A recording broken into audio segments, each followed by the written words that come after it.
Hi students, कैसे हो? Okay, linear inequalities 6.2 हमने कर ली थी। 6.3 के लिए हम कुछ ग्राफ देख रहे हैं। आपकी एक्सरसाइज आपको करनी है एनसीईआरटी की। मैं कुछ क्वेश्चंस ले रहा हूँ उसमें, ठीक है। जब फर्स्ट एक क्वेश्चन लेते हैं, x plus y greater than equals to 1, x plus y greater than equal to 1। एक ये लाइन लिया उसने, पेयर ऑफ लीनियर इक्वेशंस है आपके पास, ठीक है। एक से ज़्यादा है तो आपको सॉल्व करनी है, ग्राफ बनाना है। 3x plus 4y less than 12 है and x greater than equal to 0 and y greater than equals to 0, ठीक है। ये x minus 2y greater than equals to 2, ठीक है। और एक इक्वेशन दे रखी है आपको, चलो ये क्वेश्चन दिया हुआ है x plus y greater than equals to 1, 3x plus y less than 12, x minus 2y less than equals to 2, x greater than 0 and y greater than 0, ठीक है। पहले कन्वर्ट करते हैं इनको इक्वालिटीज में, ठीक है। टेबल बनाओ, x0 y1 y0 x1, ठीक है। इसके लिए 3x प्लस 4y इक्वलिटी का साइन नहीं है, लेकिन आपको टेबल बनानी पड़ेगी इस पे। और जो लाइन आएगी इसमें ब्रेकिंग लाइन आएगी, याद रखना, ठीक है। x0 y कितना 12 एंड y0 तो x कितना गाइस, x0 तो y कितना 3 एंड y0 x कितना 4, ठीक है। थर्ड है अपने पास क्या है, x अगर 0 प्लेस करते हैं x minus 2y equals to 2 है। x अगर 0 प्लेस करोगे तो क्या आया, y की वैल्यू -1, और y0 प्लेस करते हो तो x की वैल्यू क्या आ गई 2, ठीक है। इसका ग्राफ देखते हैं अभी हम लोग, क्या है ग्राफ देखें। x0 y1 रिप्लेस करो तो वैल्यू 1 से 2 3 4 5 6 7 बड़ा हो, ठीक है। 1 2, ठीक है।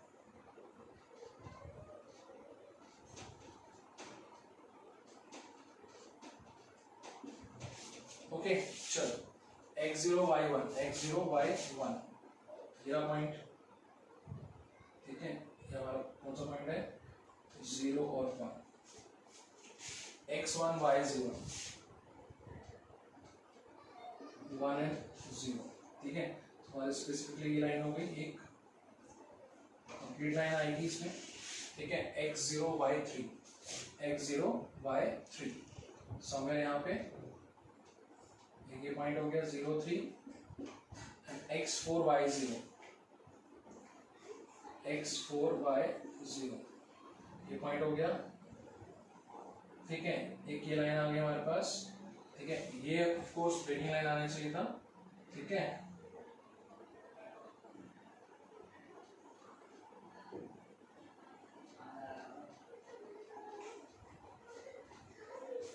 ठीक है, इसी ब्रेकिंग लाइन आपके पास,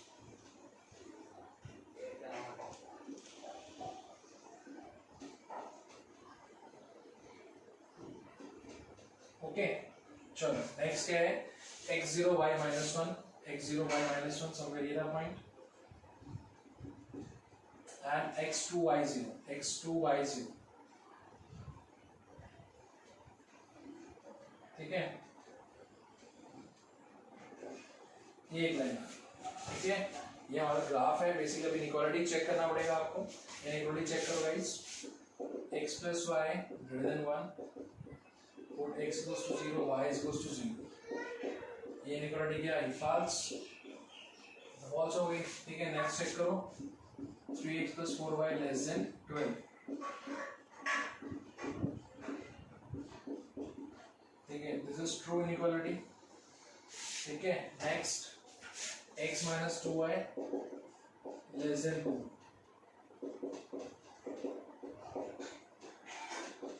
ठीक है।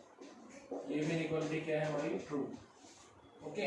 तो देखें, हमें एक कॉमन रीजन ढूंढना है, ठीक है। तो फिलहाल अभी इसको फॉल्स शेड करना है। अगर आपको इस लाइन को 0 1 और 1 0, ये लाइन कौन सी, ये वाली लाइन है, ये ओरिजिन है यहाँ पे, तो इसको हल्का सा यहाँ शेड कर दो, इस तरफ दिखा दो, इसकी शेडिंग इस तरफ फिलहाल, ठीक है। 3x plus y less than 12 true है ये शेडिंग, तो इसकी शेडिंग हम लोग इस तरह से दिखा सकते हैं, ठीक है। नाउ इसके लिए लास्ट भी क्या हमारी ट्रू है, तो टुवर्ड्स ऑरिजिन, यानी कि ऑरिजिन इस तरफ है, ठीक है ना। फर्स्ट एक्सरसाइज किया था हमने। अब ये तीनों मीट कहाँ कर रही हैं आपको ये देखना है, तीनों शेडिंग। अगर मैं इसको शेड करता जाऊँ आगे की तरफ, तो यहाँ एक शेडिंग आती है, ये पॉसिबल शेडिंग है, और इसकी शेडिंग यहाँ आ रही है। तो ये वाला जो पार्ट है आपका, मैं आगे कहीं ना कहीं तो कट करेंगे ना, ये वाला जो पार्ट है आपका, ये क्या आएगा, ये इसका सॉल्यूशन रीजन आएगा। क्या आएगा ये गाइस, सॉल्यूशन रीजन, ठीक है। उसमें एक चीज और कही थी उसने कि x greater than equal to 0, y greater than equal to 0, तो यानी कि x greater than equal to 0, y greater than equal to इतना ही होगा। तो हम लोग सिर्फ इतना पार्ट शेड करेंगे जो फर्स्ट क्वाड्रेंट में भी आए, क्योंकि उसने ये भी इसको भी लेना है ना। x ग्रेटर देन 0 का मतलब क्या है कि ये वाली वैल्यू, y ग्रेटर देन 0 ये वाली वैल्यू, तो फर्स्ट क्वाड्रेंट में ग्राफ बनना चाहिए। तो ग्राफ का हम लोग सिर्फ शेडिंग कहाँ पे करेंगे, फर्स्ट, ठीक है। ये है इसका सॉल्यूशन रीजन, ठीक है। पॉज करो वीडियो को, नोट करो, चलो फटाफट से। गाइस एक और सैंपल क्वेश्चन देखते हैं इसका, ठीक है। क्या है, solve graphically x + 2y greater than equals to 0, ठीक है। x + 2y equals to 0, 2x + y equals to sum 4, x equals to 0, y equals to 2, ठीक है। चलो इसके पॉइंट निकालते हैं। क्या है, x0, तो y भी क्या रहेगा 0, y1, तो x की वैल्यू क्या आएगी -2, ठीक है, ओके। और अगर x की वैल्यू 2 लेते हैं तो y की वैल्यू क्या आएगी -1, ठीक है। 2x + y = 4 देखते हैं। x y ले लो, x0 y4 y0, तो x की वैल्यू क्या है 2।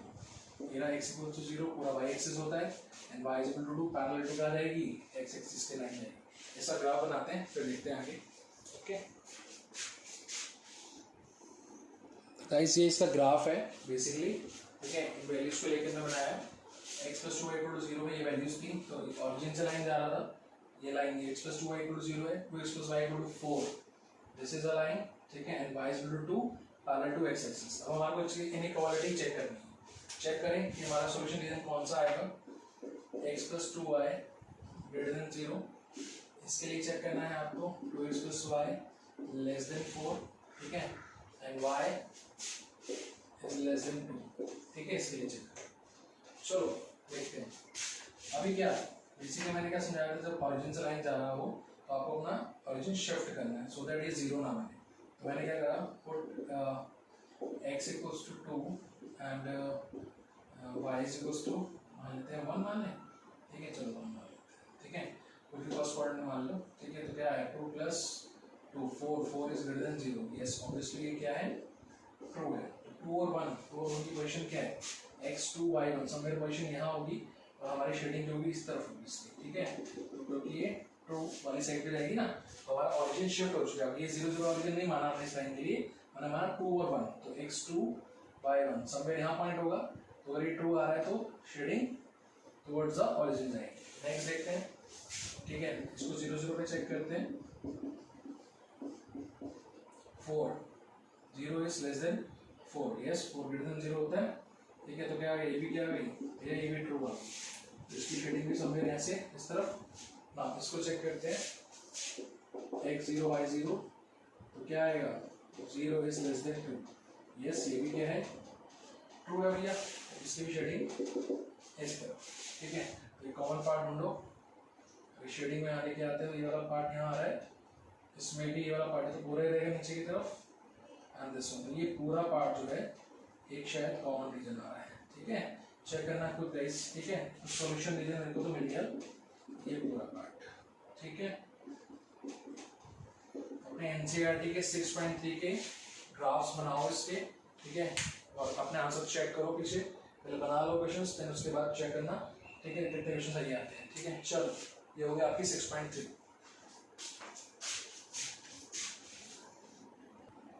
ओके गाइस, नाउ हम डिस्कस कर रहे हैं इसकी इस चैप्टर की पूरी वर्ड प्रॉब्लम्स जो थी 6.1 से लेकर मिसलेनियस में जितनी प्रॉब्लम्स हैं सारी एक साथ डिस्कस कर रहे हैं, ठीक है। वही रहेगी ना बस इस चैप्टर में, बाकी कंप्लीट है। तो क्या कर रहे हैं देखो, the marks obtained by a student in 2 test are 70 and 75। 2 unit test में या 2 टेस्ट में उसमें मार्क्स आए हैं, एक में 70 आए एक में 75 आए। Find the number of minimum marks he should get in third test. ठीक है, तीसरे टेस्ट में वो कितने नंबर लाए कि उसके जो एवरेज है, N average of at least 60 marks, उसकी एवरेज कितने हो जाए तीनों टेस्ट में लाके 60 मार्क्स की एवरेज है। तो हम लोग मान लेते हैं, सॉल्यूशन करते हैं इसका। Let student should get X marks in third test to get an average of at least 60 marks। ठीक है, ये मान लिया। चलो, अकॉर्डिंग टू क्वेश्चन पहले 2 टेस्ट में नंबर थे उसके 70 एंड 75। तीसरे में हमने क्या मान लिए हैं, x मान लिए। इन तीनों की एवरेज कैसे निकालोगे, बाय डिवाइडिंग बाय 3। ठीक है, ये जो एवरेज होनी चाहिए ये एटलीस्ट 60 होनी चाहिए। मेन है साइन का इशू है, सिर्फ साइन का। ठीक है, एटलीस्ट 60 यानी कि ये एवरेज जो निकल सकती है ये तो 60 होगी या उससे ज्यादा होगी। तो ये ज्यादा होगी, इसके इक्वल भी हो सकती है 60 के, और 60 से ज्यादा भी हो सकती है। भाई उसके मार्क्स के ऊपर डिपेंड है ना कि कितना ज्यादा मार्क्स ला सकता है। ठीक है ना, तो हम लोग को सॉल्व करना है बस इसको। एक आपको सॉल्व करना आता ही है, 145 प्लस x अपॉन 3। ठीक है, multiplying 3 both side will get 60 into 3 कितना होगा गाइस,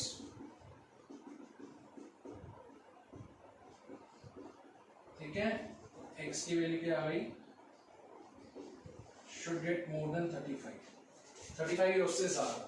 रख के देखोगे तो 35 तो 180 बनेगा, एग्जैक्ट 60 बनेगी, और 36 आएंगे तो 60 पॉइंट समथिंग, फिर ऐसे ऐसे एवरेज बढ़ती चली जाएगी।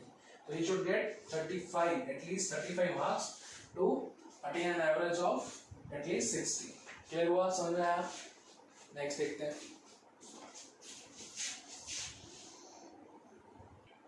ओके गाइस, नेक्स्ट देखो, कहता find all pairs of consecutive odd natural number. इस बात पे ध्यान देना, कंसेक्यूटिव ऑड नेचुरल नंबर्स, ठीक है, both of which are greater than 10 such that their sum is less than 40। पहले तो नंबर्स मान लेते हैं, उसके बाद कंडीशंस पे जाते हैं।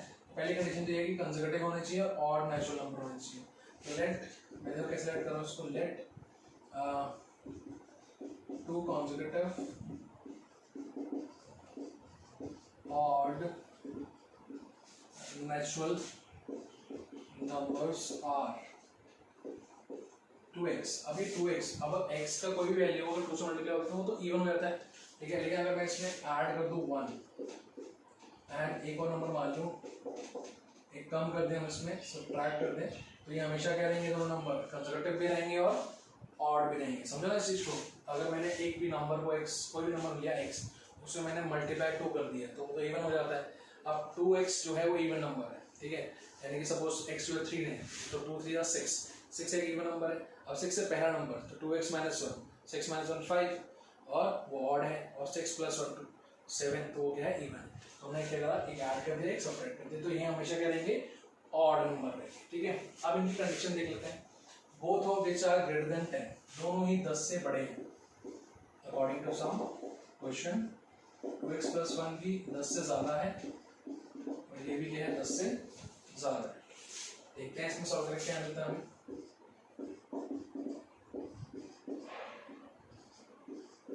यानी जो x की वैल्यू होनी चाहिए 9/2 से ज्यादा होनी चाहिए इस केस में, और यहाँ पे 11/2 से भी ज्यादा होनी चाहिए। ठीक है, थर्ड केस अभी और भी रहता है, कहता है कि such that their sum is less than 40, इनका जो सम है वो लेस देन 40 होना चाहिए भैया। ठीक है, ये लेस देन क्या आना चाहिए, 40। क्या आया, 4x is less than 40 and x is less then 10। अब इन तीनों कंडीशन से हम आंसर निकालेंगे कि हमारा जो नंबर है, से 9/2, अगर हम नंबर लाइन पे देखें 9/2 मीन्स 4.5 समझ गया ना, ये 0, तो समय यहाँ लाइक करेगा 9/2। ठीक है, और 11/2 इज 5.5, समय यहाँ पे लाइक करेगा 11/2। ठीक है, और 10 हमारा कहाँ लाई करेगा, सपोज यहाँ 10 है, ठीक है। तो हमारे जो नंबर होने चाहिए वो मोर देन 9/2 और मोर देन 11/2, यानी कि इससे ज़्यादा नंबर होने चाहिए और इससे कम होने चाहिए। अब 9/2 से बड़ा नंबर, 5.5 से बड़ा ऑड नंबर, क्या है ऑड नेचुरल नंबर, तो x की वैल्यू यहाँ पे क्या हो सकती है 6, 7, 8 और 9, क्योंकि 10 से क्या होना चाहिए, छोटा होना चाहिए ना, इक्वल भी नहीं रख कि हम 10 ले लें तो हम 9 नहीं रख सकते। यानी कि हमारे पेयर्स आ गए, इनके हिसाब से हमारा जो पेयर आ गया मैं इसमें रखूँगा, तो पहला नंबर हमारा मैं 6 रखता हूँ, तो 6 में 13 और एक 11, तो पेयर्स जो बनेंगे वो बनेंगे 11 and 13, पहला पेयर। दूसरा अगर मैं 7 रखूँ वहाँ पे तो 13 और 15, 13 और 15, अगर मैं 8 रखूँ यहाँ पे तो कितना गाइस 16, 15 and 17, एंड अगर 9 रखें इसी तरह से तो 17 and 19, ठीक है। कंडीशन देख लो सारी कि जो दो नंबर होने चाहिए वो क्या होने चाहिए, ग्रेटर देन 10 होने चाहिए, 10 से बड़े नंबर हैं सारे, ठीक है। और उनका सम जो होना चाहिए 40 से कम होना चाहिए। कितना सम है 24, 28, 32 and 36 आर रिक्वायर्ड नंबर्स, ठीक है। अगर यहाँ पे इसी क्वेश्चन में कंजर्वेटिव और की जगह इवन बोल दिया होता, अब क्या ले लेते हैं, आप उसको लेट कर लेते, एक तो 2x हो जाता और एक 2x + 2 हो जाता, ठीक है। क्वेश्चन देखा आपके एनसीईआरटी में इसी तरह का, तो फॉलो करो इन क्वेश्चंस को, नोट करो, देखते हैं नेक्स्ट। गाइस नेक्स्ट क्वेश्चन देखो, इजी है। The longest side of a triangle is 3 times the shortest side. हमें शॉर्टेस्ट साइड ही नहीं पता, late length of shortest side, ठीक है, ऑफ अ ट्रायंगल, क्या मान लें, x सेंटीमीटर मान लें। तो the longest side of a triangle is 3 times the shortest one, तो लॉन्गेस्ट साइड मिल जाएगी मेरे को, लॉन्गेस्ट साइड भी मिल गई भैया 3 टाइम्स, तो ये रहेगी 3x सेंटीमीटर, इतना, ठीक है, ठीक है। नाउ उसके आगे बढ़ते हैं, and the third side is 2 centimetre shorter than the longest side, ठीक है। तो थर्ड साइड क्या होगी guys, shortest 2 centimetre shortest than the longest side, longest side से 2 सेंटीमीटर कम, ठीक है। इतना हो गया, तीनों साइड मिल गई। अब कह रहा है if the perimeter of the triangle is at least 61 centimeter, parameter क्या होता है, तीनों साइड का सम, तो कर दो x + 3x + 3x - 2 61, at least 61, यानी कि जो parameter sum of three side निकाला है ये कम से कम तो 61 तो आएगा ही आएगा, उससे ज़्यादा भी आ सकता है, इट मीन्स ये ज़्यादा होगा और ये इक्वल भी हो सकता है, ठीक है। तो 7x - 2, तो 7x एंड x की वैल्यू क्या आ गई 9, तो हमने x किसको लेट किया था, शॉर्टेस्ट साइड को, उसने पूछा क्या है हमसे, minimum length of shortest side, तो हमारे पास minimum length of shortest side क्या आ गई, हमारे पास minimum length of shortest side आ गई 9 या उससे ज़्यादा, तो 9 सेंटीमीटर, तो हमारे पास आ गई minimum length of shortest side is 9 centimetre. हमें सोचते हैं एटलीस्ट 9 सेंटीमीटर, लिखते हैं क्या लिखेंगे, एटलीस्ट 9 सेंटीमीटर, 9 हो सकती है उससे ज़्यादा भी हो सकती है, ठीक है गाइस, नोट करो इसको फटाफट। Okay guys, next very important question है एनसीईआरटी का, आपके एग्जाम में मैक्सिमम टाइम पूछा जाता है, ठीक है, ध्यान समझना, थोड़ा टेढ़ा क्वेश्चन है तो उसको रीडिंग 2-3 बार चाहिए इस क्वेश्चन को। देखते हैं, a solution of 8% boric acid is to be diluted by adding a 2% boric acid solution to it, ठीक है। The resulting mix, जो resulting mix में क्या आएगा आपके पास, is to be more than 4%, 4% but less than of 6% boric acid. If we have 640 liters of the 8% solution, हमारे पास already कितना solution है 640, इसकी केमिकल वैल्यू 8%, ठीक है। हमें चाहिए how many litres of the 2% solution will have to be added, हमने let किया, लेट कर लेते हैं x litre of 2% solution be added, ठीक है। तो इस तरह मिक्स क्या बना हमारे पास, मिक्स बना, टोटल मिक्स क्या बना हमारे पास गाइस, ऑलरेडी 640 था हमारे पास, 640 लीटर्स, हमने x लीटर 2% सॉल्यूशन और ऐड किया है उसमें, तो 640 प्लस x लीटर्स बन गया। अब इस मिक्स की क्या बात हो रही है कि जो रिजल्टिंग मिक्सचर है इधर, ठीक है, is to be more than 4% but less than 6% boric acid. ठीक है, देखिए हम क्या बनाया, हमने बनाया मिक्स 640 प्लस x, ठीक है, इसका जो 4% है उससे क्या होगा, वो ये क्या होगा, ज्यादा होगा, क्या चीज, हमारे पास 640 था ऑलरेडी, 8%, उसमें हमने x ऐड किया ऑफ 2%, ठीक है, हमारे पास क्या होगा, वो कह रहा है कि इसमें जो मिक्स बना इसके 4% से ये वैल्यू क्या होगी, ज्यादा होगी, और इसी के 6% से, कितने से, 6% से ये जो वैल्यू होगी ये क्या होगी, क्या होगी गाइस, कम होगी। ठीक है, ओके, समझो इस चीज को एक बार दोबारा।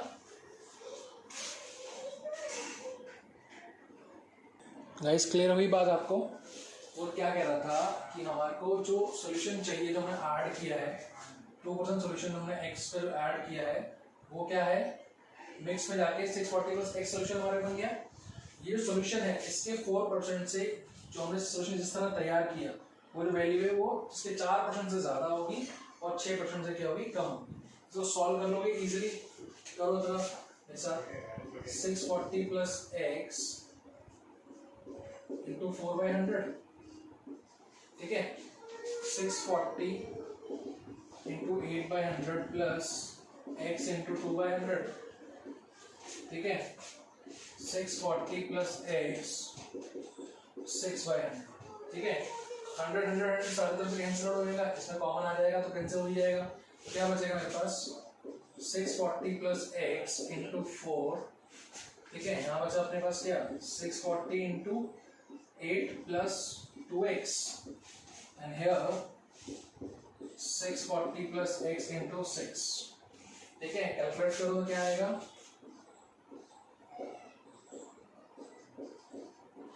ठीक है,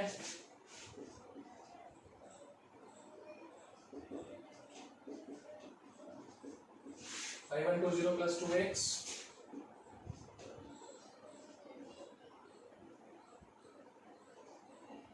3840 plus 6x, ठीक है, तो आप एक्टिवेट कर सकते हो एक बार इन दोनों को, इन दोनों को, वैल्यूज क्या निकल के आने वाली है आपके पास, सॉल्व करो इसको। तो गाइस सॉल्व करके क्या आया आपका x की वैल्यू 320 एंड 1280, यानी x की वैल्यू हमने वो सॉल्यूशन ऐड किया था वो 320 से ज्यादा होना चाहिए और 1280 से कम होना चाहिए। इस क्वेश्चन की प्रैक्टिस करना गाइस इंपॉर्टेंट है, एग्जाम में जरूर आता है। ठीक है, नेक्स्ट करते हैं इसके बाद अगला क्वेश्चन। ओके गाइस, नेक्स्ट है, कहते हैं IQ of a person is given by the formula IQ is equals to MA upon CA, where MA is mental age and CA is your chronological age, ठीक है, into 100, where MA stands this design, ठीक है, if IQ is lying between, इसकी range दे रखी है 75 and 135 के बीच में, for a group of 9 year children, 9 साल के बच्चों की एज की, तो find the range of their mental age, ठीक है, let किया, let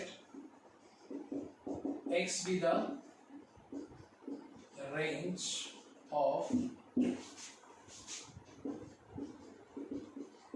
children's mental age,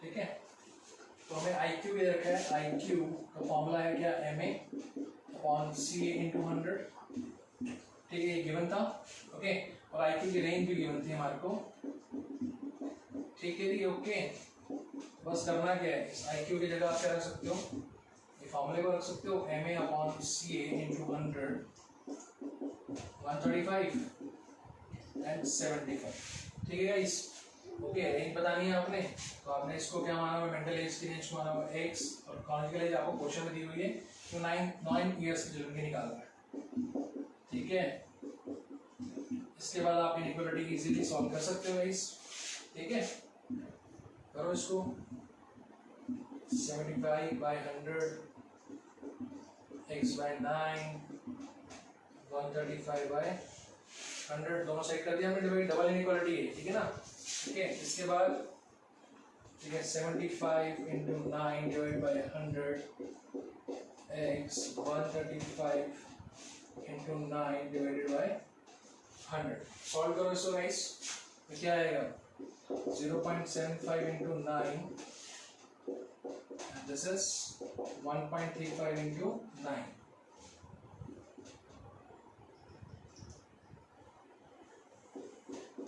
$6.75 and here